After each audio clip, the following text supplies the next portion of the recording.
Ay, magandang hapon no mga boss, mga kambing, mga kabunyog. Ilang araw na lang. Tapos na ang 2024, no? Mukhang mananalo si Digong sa ICC. Ayon dito kay Attorney Bueno ba to? So, pakinggan natin. 6 hours ago lang ho ito eh. ICC arrest warrant against Duterte, malabong ma-issue. Attorney Bueno explains. Kaya, pakinggan natin ito. Ito rin yung sinasabi ko nun eh, na kung bakit may investigasyon i-end ni ICC. Pero pakinggan natin, hindi ho tayo attorney. Pakinggan natin ito si Attorney Bueno.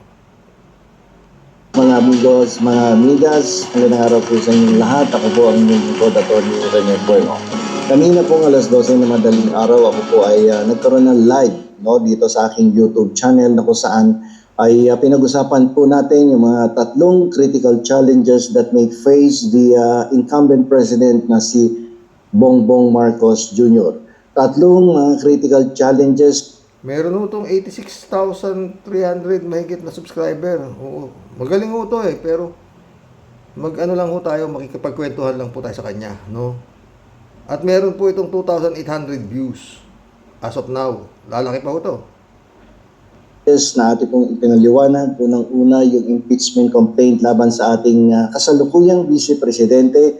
Ang pangalawa ay tungkol do sa pending warrant of arrest that may be issued by the International Criminal Court. At ang pangatlong, posibleng maging isang problemang seryoso at posibleng magdulot ng isang krisis sa ating bansa ay yung proposed budget law for 2025. Lahat po yan ay piniliwanag natin. Ngunit ako po ay nakatanggap ng maraming katanungan tungkol dito sa pending warrant of arrest that may be issued by ICC. Tinatanong ng ating mga subscribers at viewers kung bakit hanggang ngayon ay hindi pa nagkakaroon ng paglabas ng warrant of arrest coming from. Marami talaga hong nagtatanong yan, Attorney. Paki-explain ka po, pare, Attorney, kung bakit wala. National Criminal Court of Justice. Kung ako ang inyong tatanungin at base po sa aking naiintindihan, munting kaalaman tungkol dito sa doon lang ho ako medyo nabuhayan. Kasi ayon sa kanya, munting kaalaman lang ang kanyang naiintindihan tungkol ho dito sa ICC. No, munti lang ho eh. Kaya may chance pa ho na hindi ho siya tatama, no? Dahil nagsabi, munting kaalaman, di ba mga friend? Pero pakinggan ho natin, may maganda ho yung kanyang paliwanag eh. Yun din ho ang nasa isip ko noon eh, kung bakit nagkaroon ng investigasyon itong TWADCOM na to. WADCOM, sige. International Law at International Criminal Court of Justice. Akin pong sasabihin na medyo may kalabuan na lumabas ang warrant of arrest laban sa dating presidente na si Rodrigo Roa Duterte sapagkat nagkaroon. Bakit, Attorney? Paliliwanag ko ni Attorney sapagkat po ng pagkilos ang ating pamahalaan na investigahan at possibly to file criminal charges against the former president. Ang tanong ko, Attorney, sana makarating sa ito, bakit ngayon lang sila nag-iimbestiga? Kung kailan patapos na ang investigasyon ng ICC, no? Bakit ngayon lang sila nag-iimbestiga? Diba? Dahil yun nga sabi ko eh, baka itong gagawing investigasyon na to para humarang sa ICC, di ba? Na yung arrest warrant dahil pakikita ng ICC, oy, ba't kayo papasok? Mag-iimbestiga kami. Yun ang explanation ni Attorney Bueno. Pakinggan natin. Sinasabi kasi ng principle of complementarity sa International Criminal Court na kapag ang isang bansa ay may pagkilos at may genuine effort, may seryosong pagkilos upang imbestigahan at sampahan ng kaukulang demanda ang isang tao o dating leader na nasasangkot sa extrajudicial killings sa mga krimen involving genocide, crimes against humanity at iba pang mga krimen na itinuturing na heinous crimes. Yun ang tanong ko dyan, Attorney. Sana makarating sa ito. No? Mabibigat yung kaso, Attorney, na dapat noon pa inimbestigahan nung matapos na yung ni Digong. Kasi hindi na siya immune from suit, di ba? wala siyang immunity from suit. Bakit hindi agad inimbestigahan ng Pilipinas yung mga sinasabi mong crimes against humanity, mga genocide at kung anong kung ano-anong mabibigat na kaso.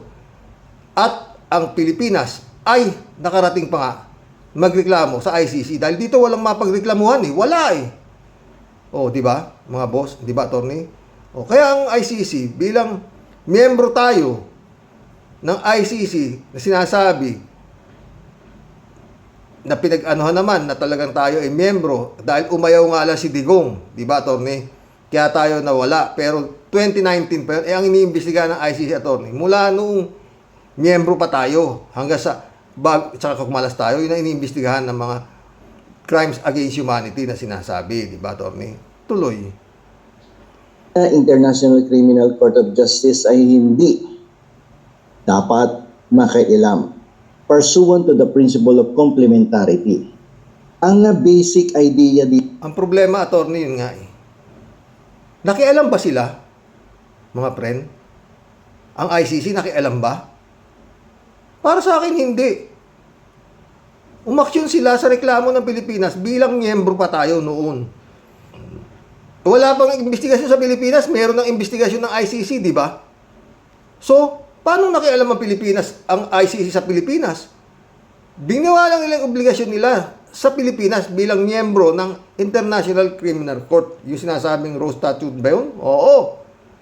Di ba? Napirmado mismo si Presidente Bongbong Marcos.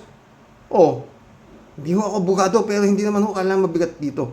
Eh, sinasabi ni attorney, nakikita na raw ng ICC na meron na raw investigasyon. 3 taon na nakaupo si Marcos, tapos ngayon nag-iimbestiga doon sa nakaraang mukhang, ewan ko kung yun ang magiging pick up ng ICC. No? Pero anyway, iba ang sinasabi ni Attorney Conti kaysa sinasabi ni Attorney Bueno. Malaman natin kung sino tatama, di ba? Pero may punto si Attorney. Tuloy. dito kasi sa principle of complementarity ay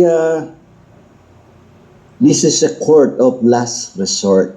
No, pinakahuli na yan. Sapagkat kung kumikilos at mayroon naman Yun na yun, attorney.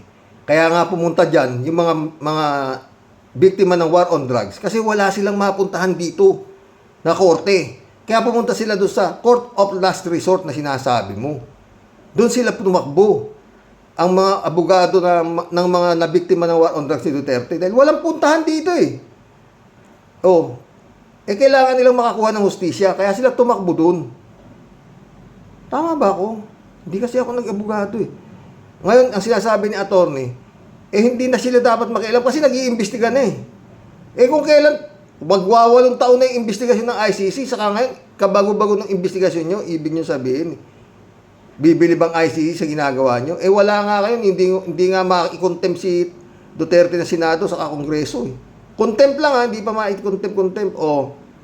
Pinailan ng kaso ni Franz Castro, grave threat, dismiss, antimano.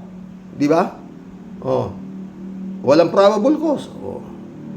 Tuloy, attorney. naman genuine effort no matter how slow, kahit husad pagong ang ating pamahalaan. Patay tayong bata tayo dyan. Genuine effort, sabi ni attorney. Kung may genuine effort, dapat noon pa nag-imbestiga. Di ba?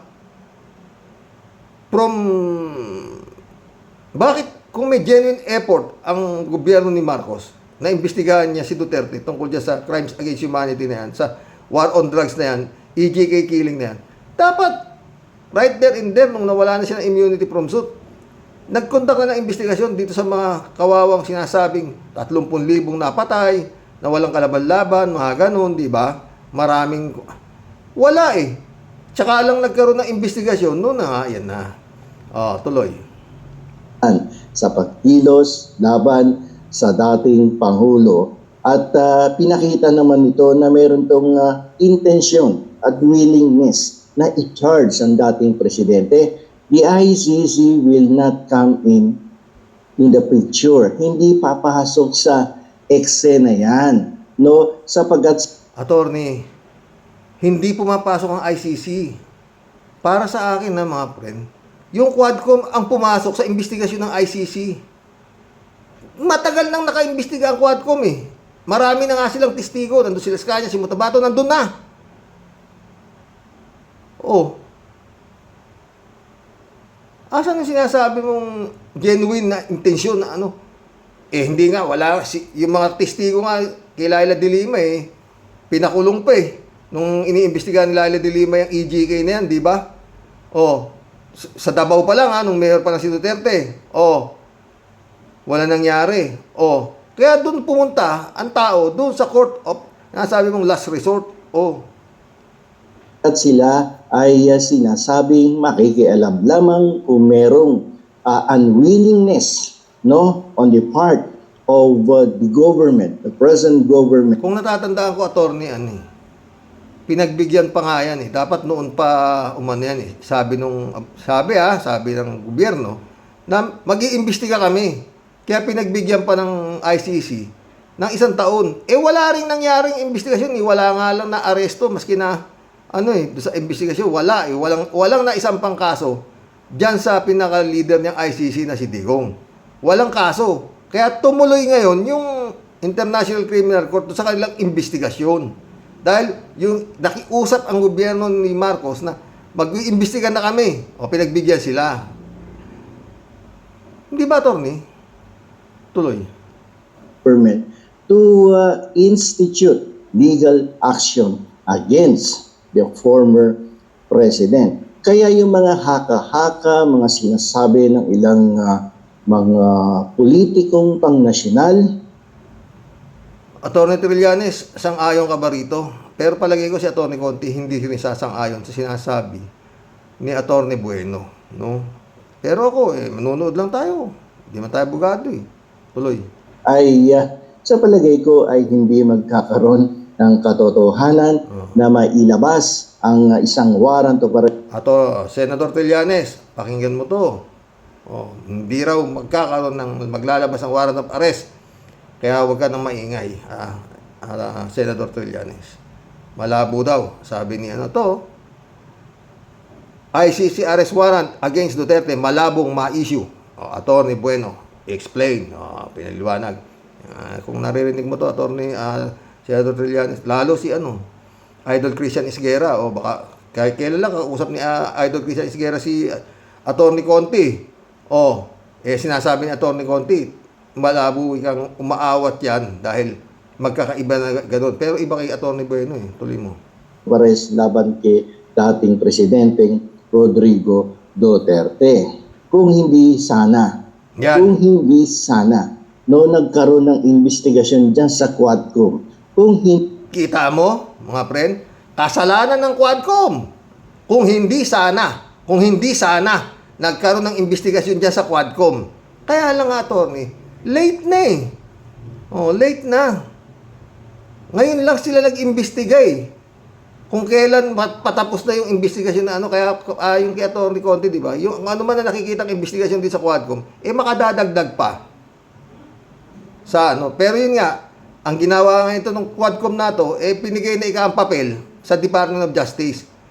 Kaya magsasampa na raw ng crimes against humanity ang Department of Justice kay Bato, kay Duterte at kay Bongo at saka sa mga opisyal na siya, mga Garma, whatsoever, na kasama doon sa iniimbestigahan sa ICC. Tuloy.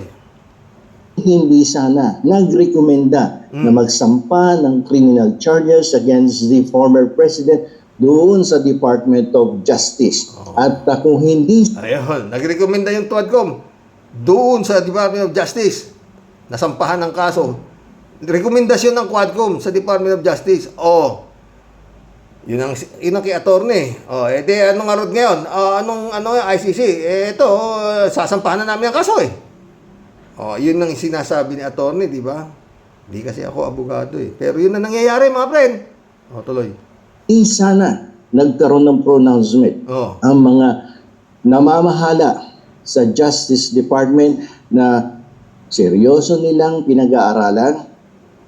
Greenwich Pizza. Mabuti ang possibility of filing criminal cases against the former. Hindi kaya, attorney, huli na yung pag-aaral na yan. Mabuting pinag-aaralan, sabi ni attorney. ang possibility of filing charges. Ipatapos, ibig mo sabihin, attorney, kawawa naman yung mga biktima ng war on drugs at saka yung investigasyon ng ICC na 8 taon na yung sila Las Cañas nando doon, Las Tabato nando doon, o dahil nga sila mga testigo at ang sa haba-haba ng proseso, biglang mawawala na saysay, attorney, ganun ba yun? Tuloy. Former President, including the incumbent senator na si Bongo, no? Bong de la Rosa. Bongo at kay Bato de la Rosa, no? Ay papasok ang ICC kung hindi nakita ng ICC ang pagkilos ng ating pamahalaan, mga aksyon na nanggaling sa Kongreso, mga rekomendasyon papunta sa Department of Justice, mga opinyon na legal ng ating Justice Department na kanilang pinag-aaralan, at kung mapapatunayan na may probable cause or reasonable certainty of conviction against the former president, then they will file a legal action against the former president. Pag nakita to, ibig sabihin there is a genuine effort on the part of the government, no, to criminally charge, no, these public officials. If there is none, walang nakita, that is the only time ICC will come in, no, dito. Yun ang sinasabi ko, attorney. Bakit ngayon lang? Bakit ngayon lang kung kailan patapos na yung ICC? Tsaka, ibig mo sabihin, sabi niya, kung may makikitang probable cause, yung Department of Justice. Paano kung wala nakita? Didismissin yung kaso? At kung meron namang makikita na sinasabi, pag nakita mo may probable cause, attorney, di ba? Aarestuin si Digong, si Bato, at saka si Bongo. At saka lahat yung mga doon. Pag-aarestuin lahat yun. Si Digong na lang. Paano aarestuin ngayon yan dito? Ng pulis. Sino? Wala. Mahihirapan tayo dyan, attorney. Paano kung sabi naman ng Department of Justice, puro tayo paano na walang probable cause itong kaso na sinampa, mga na-discover nyo dyan sa Quadcom. Tsaka yun nga mga friend, no? Kung sakaling magkakatotoo ang sinasabi Attorney Bueno, panalo si Digong sa ICC. Bakit? Yun nga ang gusto ni Duterte. Kung dito niyo ako imbestigahan, maski na sabihin niyo patay maski na mabulok ako sa kulungan dito. Ayoko sa puti. Wala akong tiwala sa puti. Di ba? Yeah. Tuloy mo, attorney. Malapit na tayo si attorney. Ito sa ating bansa. Otherwise, kung may genuine effort nga, then papasok sila, and that would be tantamount to violating, no, yung ating sovereignty at pati na rin yung pakikialam sa internal affairs of our country, at hindi magandang tingnan sapagkat nakikialam sila sa jurisdiction ng ating bansa laban sa mga taong nagkasala na allegedly ay nag-commit ng mga krimen na itinuturing na heinous, mga krimen na Yun nga mabigat, attorney. Itinuturing na heinous crime yung krimen na yan na sinasabi natin na nakomit nila Digong at ang grupo niya. Heinous, dapat sana noon pa heinous crime nga para makakuha ng hustisya yung mga nabiktima niyang heinous crime na yan, na crimes against humanity na yan. Pero wala nga sabi nga ngayon pa lang nagkaroon ng ganyang crimes against humanity na kaso dito sa Pilipinas Wala pang ganyan, kauna-unahan ko sakasakali si Digong na masasampahan ng ganyang kaso. Di ba, attorney? Tuloy mo, attorney. Crime against humanity. Pero kung ganyan ang nakikita ng ICC na mayroon namang pagkilos, genuine effort, willingness on the part of the government to charge the former president, malabong maglabas ng warrant of arrest. Patay kang At yung mga ipinapalabas ng ibang mga politiko at even some lawyers na lalabas ng warrant of arrest, ako may pagdududa kung ito ay lalabas pa. Because the moment ICC will issue the warrant of arrest, then that would be in violation of the principle of complementarity. Hindi nila gagawin yon. At definitely, hindi mangyayari na may warrant of arrest against the former president. Okay? So sana po ay naliwanagan kayo sa aking pong sarili at personal na opinion dito sa paglabas ng warrant of arrest by the ICC. At to sum up, ako po'y naniniwala na hindi lalabas sa mga darating na buwan sa 2025 ang warrant of arrest against the president or the former president Rodrigo Roa Duterte in pursuance to the principle of complementarity. So hanggang dito na lamang po, ito pang inyong lingkod. Sana ito makakarating kaya baka ano ito ni Atty. Conti at saka ni Senator Trillanes sinasabi ito. Sa bagay, opinion lang niya naman yan, di ba?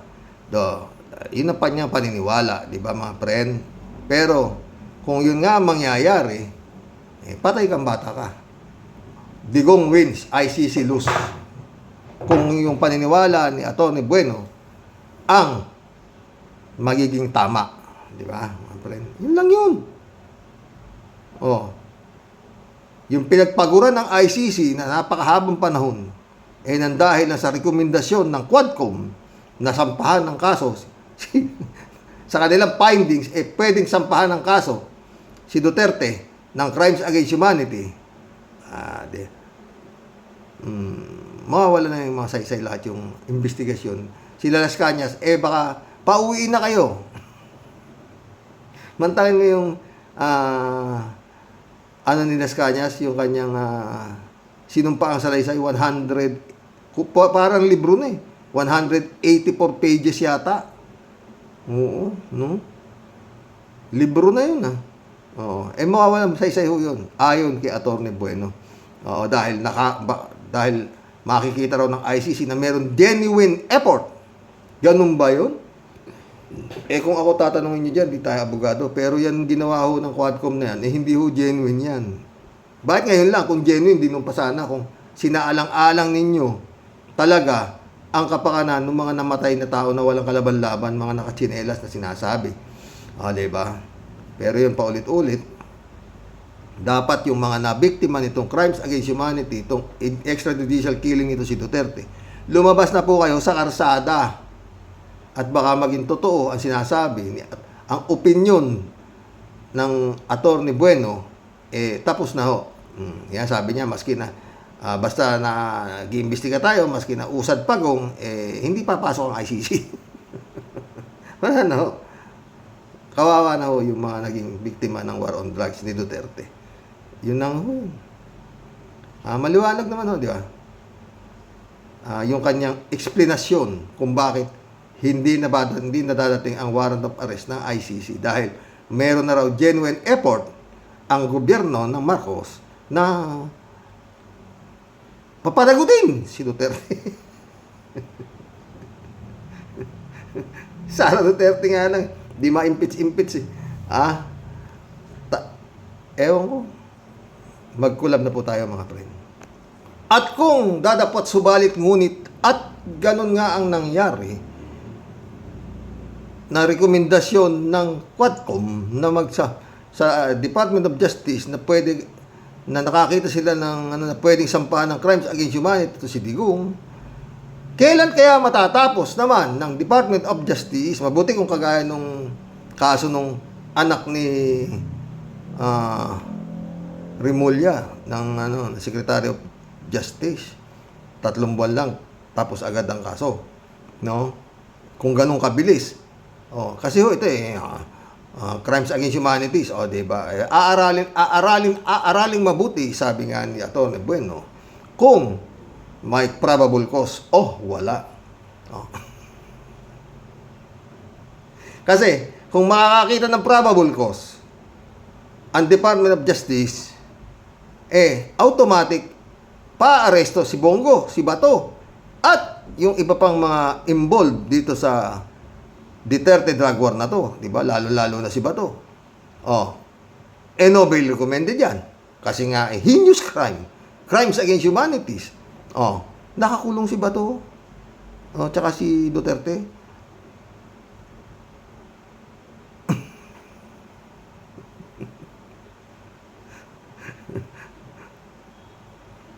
Ay, nako. Ewan. Basta ako, nag-iisip na ako ng... Kalat ni Baya, shout out Michelle Edwin, my friend, shout out. First ba? Second, friend. Nakauna si Kalat ni. Sumabot si Kalat. You are number 1. 2, Happy New Year. All the best, friend, sabi niya. Thanks. Happy and healthy New Year to you. Oh, puro tayo parang magkakapatid tayo dito mga friend, di ba? Walang tanga rito, bawal. Kalat ni ulit dapat bayuhin na yan ng impeachment. Wala nga sabi ni Atty. Bueno, malabo pa raw sa tinta ng puset. Ayon sa kanyang konting kaalaman, yun lang ang medyo nagdala sa akin doon. Konti lang daw yung kaalaman niya. Di ba? Joey Tobileha, shout out. Good noon PM. Bawal tanga sa programa natin. Yun lang yun talaga, Joey. Joey ulit. Danes, kaya wala pa silang bayad o pondo para mag-file o proceed laban kay Sara Dotay. Baka binulsa na ni PBBM ang pondo. Patay tayo dyan. Kalat ni Baya ulit. Good evening, Kasani. Paulit-ulit lang na ginagago lang tayo ng Tuadcom na yan. Bata ni Paring Diggs yan, si Paring Barbers. Di pwedeng pagkatiwalaan ang ungas na yan. Patay tayo dyan. Yun ba yun? Kaya uwian na. At mag-iba ka na ng topic, Kasani. Ano maganda i-topic? Yari na. Mother, pati daughter. God bless your family. God bless ka lahat ni ka. Ay, nako. Giisip na nga ako pero ayaw si 3JCOP. Joel, talagang bawal tanga dito sa programa natin. Ayokong masyadong mag-comment. Lasing na ako Tayo dyan.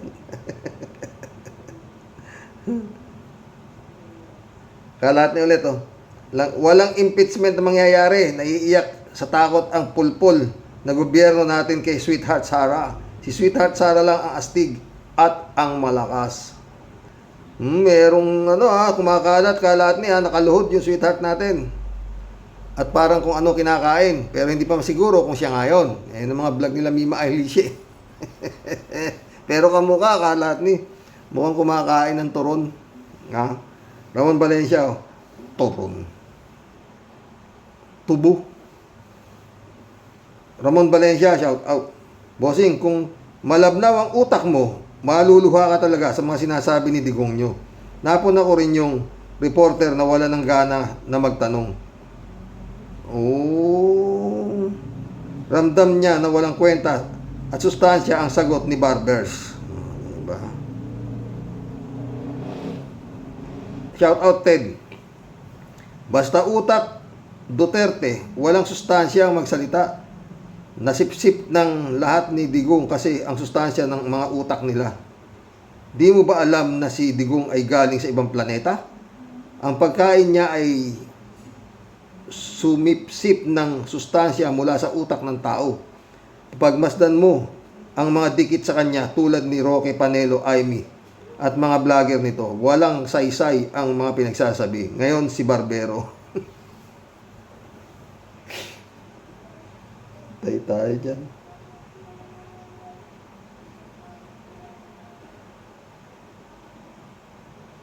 Ito kalate ulit Peps, mga tropa Peps, uwian na. Tayo dyan Ramon Valencia ulit Bossing, parang nakakawala ng tiwala ang mga taga Huwadcom. Wadcom?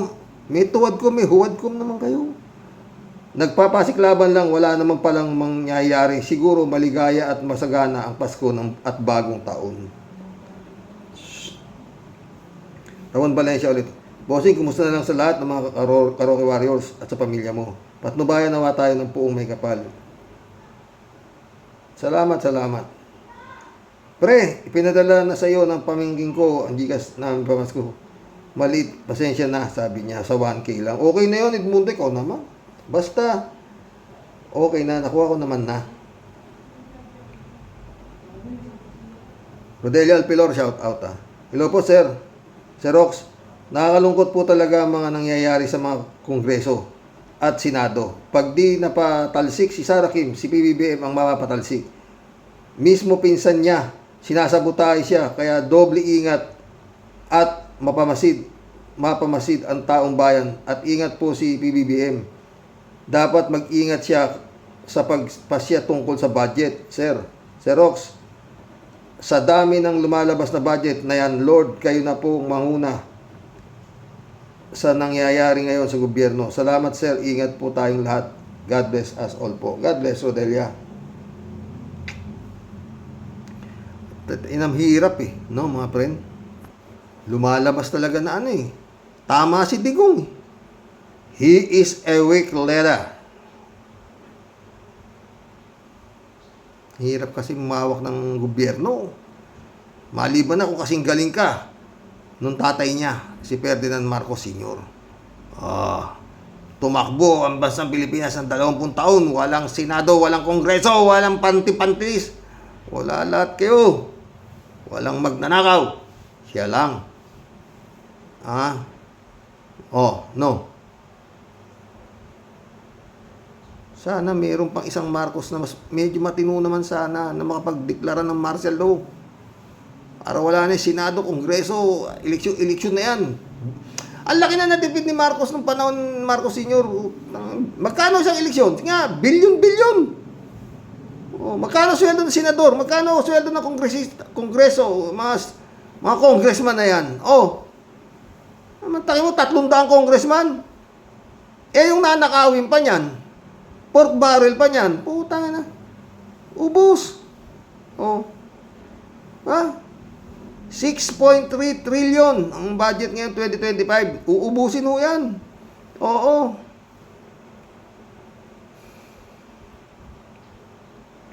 Si Professor Cielo Magno talagang galit na, no? Di ba? Yung tao, yung tayong PhilHealth, zero budget. Tapos kung ano naman pinagkakaltas, nilagay sa tangin yan, yung DPWH ba yun?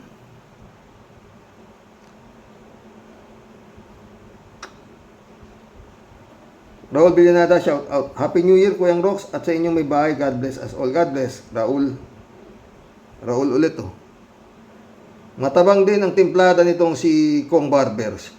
Ito lang ha, ikaw din ang may sabi. Nabasa na ang paa mo, lumusong ka na. All on na itong Kong. All in na ito Kong, sabi niya.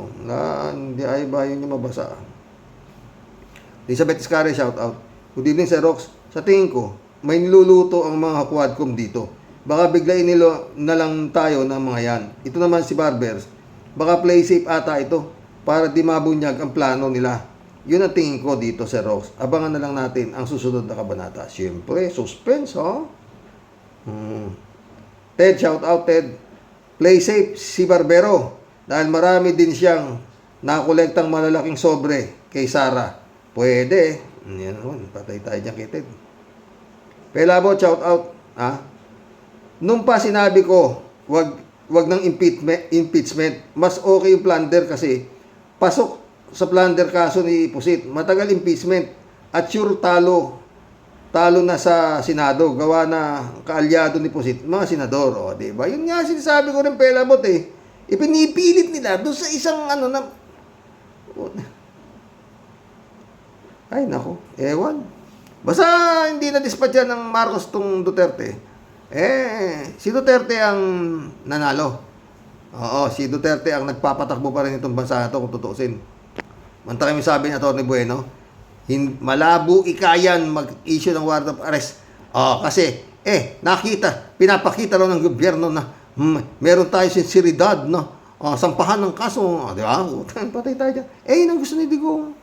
Di yung gusto ni Digong na sunod. David Alin Mendoza, shout out. Good evening, Karox. Wala, takot din pala ang mga congressman sa mga Dutertaning. Hanggang investigasyon lang pala sila. Gusto lang talaga nilang ma-expose ang mga katiwalian ni Sara Jing para bumango ang pangalan ni Speaker Romualdez. Pumuposisyon na nga para sa 2028 election. Alam na this. Kaya dapat talaga sa ngayon, no? Taong bayan ang gumalaw. Yung tunay na may-ari itong Republika ng Pilipinas. Yung mga public servant lang yan eh. Pinapigluloko lang tayo eh. Labasan na. Yung mga PMAR dyan, sunod kayo na sunod sa mga politiko na yan eh. Dahil mali naman. Hindi ka gaya ginagawa ng South Korea. Labasan yung mga tao. Lumayas ka riyan, presidente. Impeach ka. Puta na. Dito. Vice President. Kita mo naman kung gaano ginagarapal na. Hindi ma-impeach. Tangina. Ay. Bagong taon, no. Meron naglusartan na ako. Erlinda Aquino, shoutout. Kasi nga, kuya, alam ni Digong nyo, ang mga Pilipino ay mga tanga at bobo. Pati tayo damay. Yun na nga yun eh. Arlene Tayam, nak, shoutout. Good evening po, Tay. And your family, ingat po kayo lagi. God bless always. God bless, Arlene Tayam. Arlene din, no. I think, Tay, nag-aantay pa yan ng lagay para pumirma. Sumagot si Ted, oh. Tama ka dyan. Yan ang paborito ng mga politiko. Ang lagay, mag-aantay tayo. May mga darating pang mga bagong saltang senador at congressman sa 2025. Bagong taon at mga bagong magnanakaw sa gobyerno ni BBM. Tawa-tawa si Ted. Romel Fabregas, welcome to the club. Huadcom full drama series showing na sa Netflix. Alin tayo mo dito. Tay, pag-aaralan nila kung magkano ang dapat ang lagay sa kanila bago magpirma. Lalo na ang barbers na yan. Gago talaga ang mga yan. Kung sa tama ang susundin nila, pipirma agad sila. Sa laki ng mga ebidensya, ayaw pa magpirma. Kaya nag-aantay na yan ang lagay. Mukhang pera ang karamihan ng kongresista. Patay tayo dyan. Shout out, my friend. Shervin Sapeda. Christiansen, July 7, Alcantara. Shout out sa inyo, mga friend. Ha? Friend Amy Bingson, shout out. Dolor Garcia. Eman Scalonanak, shout out. Ha? Perden San Juan. Good evening po, Karox. Sanay kasi sila sa marangyang pamumuhay at nagagawa nilang kaharian ng Davao. Yung taong bayan, nag-aari munang nagtitiis sa pila para sa kaunting ayuda sa hirap ng buhay. Pero kulang pa yung ayuda ni Digong sa mga taga Davao sa dami ng kwarta ng mga Duterte. Baka hindi na nga humihipo ng pera yan eh. Baka nandidiri na sila sa amoy ng pera kaya kung saan na nila ilalagay. Yannick Ordobe, shout out. Ganyan ang style para hindi mabulabog. Sabi ni Marcoleta, merong pirmahang nagaganap. Sana nga totoo si Marcoleta. Tonic, shout out. Sa Rox, malabo na yan. Huwag na tayong umasa. Puro forma lang ang mga quadcom. Wala namang nangyayari. Tinatanga lang ang mga tao. Parang ganun nga eh. Diba? Ayon. Taki mo, kung hindi, itong quadcom, nag-recommenda na, diba? Hindi sana makikialam ang ICC. Hindi naman nakikialam ng ICC, attorney. Nakapag-imbestiga sila bago pa itong quadcom na ito na nabuo. Ganun lang naman kasimple. Dating nauna nang nag-iimbestiga ang ICC bago pa itong quadcom na ito. Alin tayo mo nito. Para sa akin, mas maganda kung tatakbong presidente si Leni Robredo at Vice President si Risa Ontiveros. Ang gandang tandem niyan. Para pagkatapos si Robredo President, Ontiveros ang next President. Sana magdilang anghel ka naman, naka. Kaso nga iba eh. Ted ulit botong-boto ako dyan. Sana mangyari.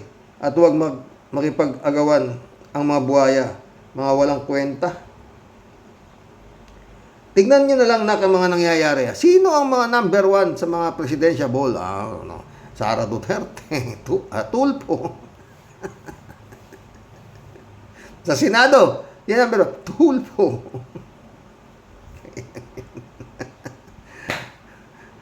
Pasok pa yata si Boom Tarat-Tarat sa Magic 12 eh. Delikado si Ipe. Kung baga sa kabayo yan, baka biglang petik-petik na yan. Baka bandang uli. Tsaka papalo yan eh. Into the home stretch. Tanginang yan. Sakit ulo. Alin tayo mo nito. Utu-utu naman tayo, Roque. Ang mga taga Davao, konting bariya lang. Paniwalang-paniwala sa mga Duterte. Kailan kaya magigising ang mga taga Davao? Baka malapit na. Sana nga, no? Pinoy Sea South Bay, shout out. Sigaw na habang maaga pa na Leni Robredo for President and Rizal Tiberos for Vice President for 2028. Para encourage na ang mga supporters at dumami ang supporters sa ngayon pa lang. Habang maaga pa, mas maganda. Ang tungkol naman kay Digong, Sara Duterte at Bato, ibigay na yan sa ICC para matapos na. Ang batas sa Pilipinas ay may butas. Iba ang ayon kay Atty. Bueno. Jan Dimango, shout out. Ay, salamat ulit Jan. Ang kakapalang apog ng politiko, AKAP. Ang AKAP ay dinisenyo ng politiko para ibandera ang muka at pangalan ng mamamayan para gisahin ang sariling mantika. Isa rin ito sa pamamaraan ng korupsyon at vote buying. Pera na dapat ilaan sa tamang proyekto na makapagbibigay ng matatag at nahanap buhay sa mga tao para hindi umaasa sa ayuda, pondo na dapat gawing subsidy o wage increase para makaagapay sa inflation ng bansa, pondo na pwedeng makipag-tie up sa private sector for industrialization para i-diversified ang pwede nating sandalan na hindi lang ang agrikultura at remittances ng mga OFWs. Ang AKAP na ito ang lalong magpapalakas ng political dynasties at patronage politics at sanhiri ng social injustice at lihis sa larangang fair play. O, di ba? Kaya mga tao o botante magiging bantayan na ninyo ito na ang gumagawang ganito na politiko ay isang palatandaan na kawalang integridad ng isang politiko na humihingi ng boto ninyo. Isipin ninyo na ayudang ibinibigay ay pera din ninyo yan. At masaklap pa niyan ay 25% na lang ang napupunta sa inyo at 75% ay napaghahatian na nila at sa bulsa ba nila napupunta. Nasa kamay ninyong mamamayan at botante ang tamang pagbabago ng gobyerno natin. Tuluyan na nating sirain ang political dynasties. Huwag nating hayaan na kukontrolin lang ng ilang pamilya ang pamahalaan sa gobyerno. Sumubok tayo ng mga bago at may kakayahan, di matawarang integridad at katapatan sa bansa at mamamayan. Tama ang mga pamamahayag ng political dynasty. Tama na ang pamamayagpag ng mga political dynasties from national to local government. Panahon na para magkaroon ng pagbabago at tuluyan ng ibasura ang sobrang pamumulitika nitong mga trapo na tinatrato tayong mangmang. Ay, sana kumalat itong mga kwentuhan natin dito, mga friend, no? Share nyo. Librado Ludovico, shout out. Hard to impeach only in the Philippines. Look at South Korea, president na impeach. Yung nag-take over mukhang mai-impeach din. Pero itong si Barbero, pag-aaralan, putik yan, mukhang may niluluto. Ted ulit, oh. Gusto kong magmura ka, Rox, sa sinabi ng barberong ito. Masahol pa kay Digong Duterte ang mga hinayupak nito. Si Digong umamin na sa patayan, bastos siya at walang hiya. Pero itong mga may tama sa utak ng mga congressman na mga Duterte, sila ang mas masahol. Sa tunog na sinasabi nila, lalo na si Barbero, parang ikinakaila ang impeachment ni Sara. Kaya nga nag-file ng impeachment yung tatlong grupo dahil sa investigasyon ng Quadcom at Committee of Good Governance. O yun nga, yung ipinail nung mga nag-file ng impeachment kay Sara, galing dyan sa Quadcom na yan eh. Hindi naman galing sa galing sa investigasyon ninyo. Ba't kayo ayaw nyo magsipirma? 105 signature lang para wala nang maraming eche bureche, di ba? Lagay kasi.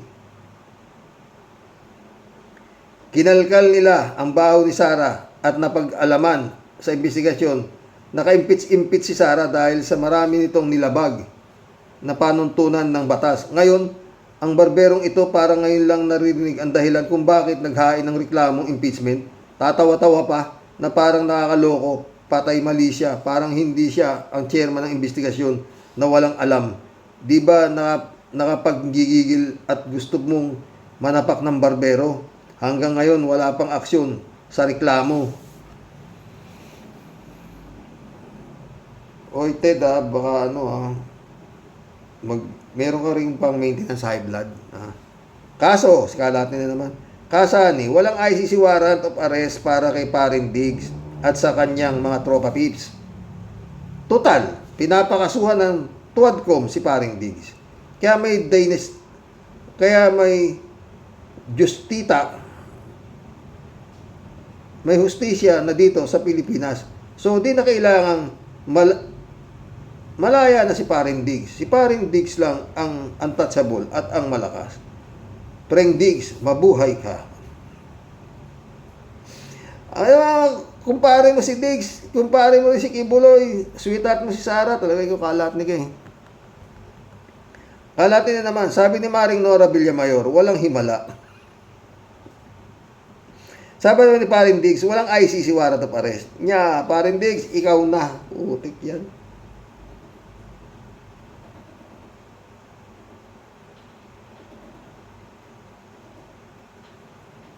Kalatin na naman.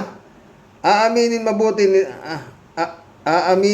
mabuti na lang kami ni Kasani ay ni minsan ay hindi nagkaroon ng mga kulasisi. Bakit mo alam? Kaya wala talaga kaming aaminin kahit pitpitin at kurutin pa ang mga yag balls namin. Kalat ni Kay. Joaquin Mesa Jr., shout out. Honesty, such a lonely words. Everyone is so untrue. Kanta yan dyan. Joaquin Honesty, such a lonely word. Everyone is so untrue. Don Juan, shout out. Barber, ano ka ba? Kayo sa Quadcom ang nagtrabahong maigi para makakuha ng sangkatutak na ebidensya. Para makakuha ng sandamakmak na ebidensya para magamit sa impeachment laban kay Sara. Bakit ngayon nawala yata ang bayag ninyo para mailabas ang magamit ito? Iba na sinasabi mo ngayon, nakakahiya ka. Ayun.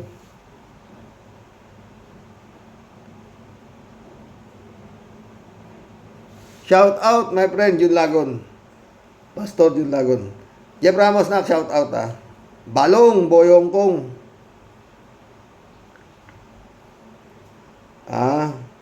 Aya sila man shout out. 3J Show po. Si Rox, oo naman, beside Miss Lenny, si Risa Ontiveros ang peg natin sa presidency. Kung sakali, no doubt about that. Sinabi mo pa, Buti na lang, pinundot ko yung New West, marami pala pahabol si Friend Jane. Si Rox, ako honestly, naniniwala ako na may kahinatnan ang Quadcom. Yun, investigasyon na hindi man dyan sa Pilipinas. Maparusahan o makulong sila Diggs.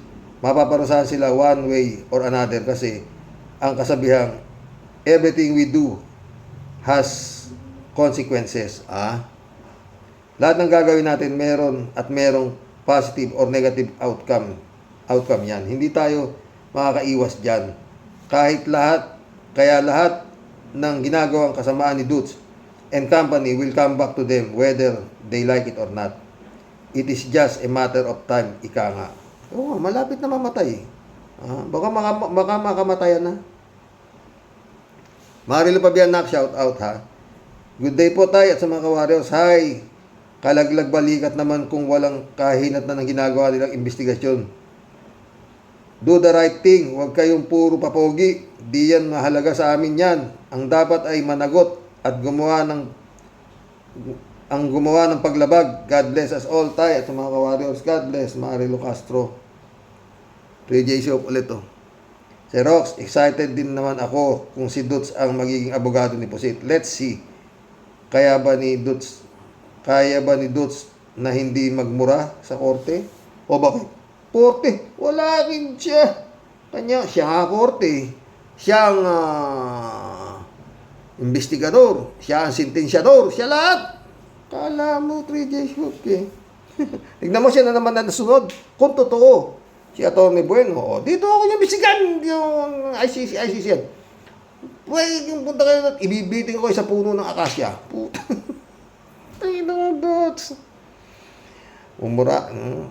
Totoo ako kay Romel Orculio ba yun? Oo, talagang kung pagmumurahin itong mga Duterte na to, talagang buting na. Tuloy natin kay Trilogio. Naniniwala kung walang naipanalo si Dutz na kaso since naging abogado siya. Kasi hindi siya magaling na abogado. Magaling nga, friend. Sintensya agad. Patay. Taniman ninyo. Patayin nyo. Para mabawasan sakit na ulo ko. Walang nakakarating na kaso sa kanya. Prosecutor nga eh. Prosecutor. Oh. Ano yan? Sasampahan ng kaso sa drugs eh. Ah! Ang gago ko! Barilin nyo na lang. Bigyan yung baril. Palabanin nyo. Putay. Papakainin ko pa yan dito. Ay nako. Pasang-awa nga lang sa high school. Sabi niya, di ba? Kung meron siyang naipanalo, dapat ipinagmamalaki nila yan, mga DDS. Yun nga, sa 30,000 araw yung nasintensyahan, di ba? Di ba? Yun ang kanyang order. Kill! Patay! Ang galing ng prosecutor to, si Digong eh. Isisigaw nila sa buong mundo ang mga naipanalo ni Dutz, kaso ayaw ilabas ng gobyerno. Why? Kasi nga, wala. Ayun na nga, pinapapatay niya na nga, pang kaso-kaso, tapos na. Siya naman ang pinakamagaling sa lahat ng presidente. Siya lang ang may kasong crimes against humanity. Ikaw talaga. Pinakamagaling din yung anak niya na magtanim ng mga sila Piatos, sila Oishi. Sinong taong may accomplishment sa buhay na itinatago mo? Natural lang na ipagmalaki mo yan. Kabaligtaran ni Dutz, ayaw ilabas. Wala naman kasing ilalabas. Yan nga, siya nga araw ang niyan eh. Order nga araw niya, pagpapatay niya yung mga ganyan. Pag masama, patay. Sabi nga ni Matabato di ba?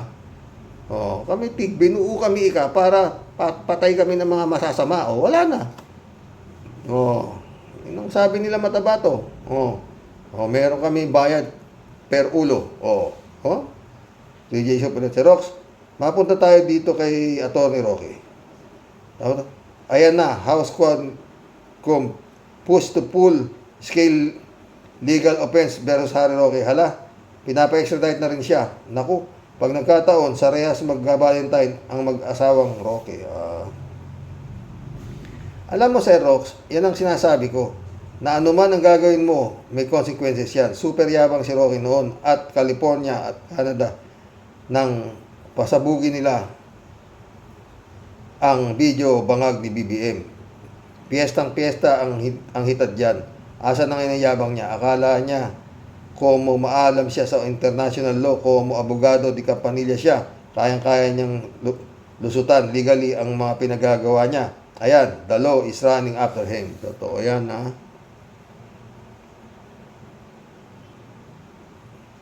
J Shop na naman.